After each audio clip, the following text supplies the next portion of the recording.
So the question is, how do you prevent spiritual psychosis from happening? And I'm going to say a controversial take here, but you can't. And before everyone comes for me in the comments, let me explain what I mean. A spiritual awakening and spiritual psychosis are the same thing. What comes between the two is essentially how well your nervous system can handle the acceleration of information and perception that's coming to you. Or another way to say it, how safe and secure are you in your current life, your current values, and your current sense of self to handle the fact that you now see through the illusion of everything.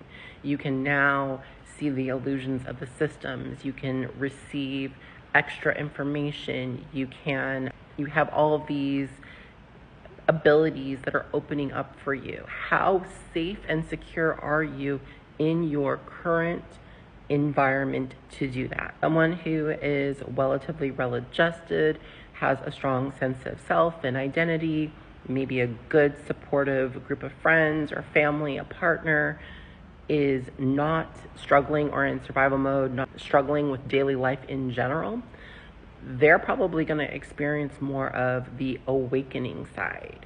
But if your nervous system is already dysregulated because maybe you lack support from close relationships, or you're in a lot of toxic or hard relationships, you have a lot of unprocessed trauma, or you're experiencing dysregulation due to real world systems, so you're in survival mode, scarcity, your body is under threat, that is what's going to throw you into more of the psychosis.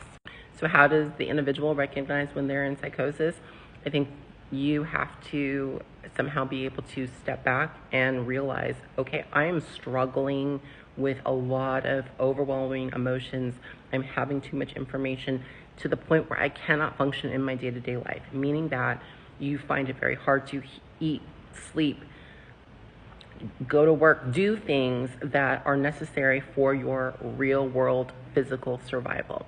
If your participation in spirituality is preventing you from being able to take care of yourself or anybody that is dependent upon you, your child, your dog, anything like that, is when there needs to be a stop, and you need to tend to the material world. You've gone too far into the spiritual place without real world containers to hold you. And I think it's also important to not shove everything onto the individual. We need to take more responsibility in the spiritual community and as spiritual practitioners to not just tell people that it's all on them. No, you don't need another energy healing. No, you don't need an activation. No, you don't need to raise your vibration. What that person is probably needing is tangible physical support. So I would love if we as spiritual community and practitioners could start moving into the space where we're setting up these networks to help people find the support that they need to lower their stress, to better integrate these experiences.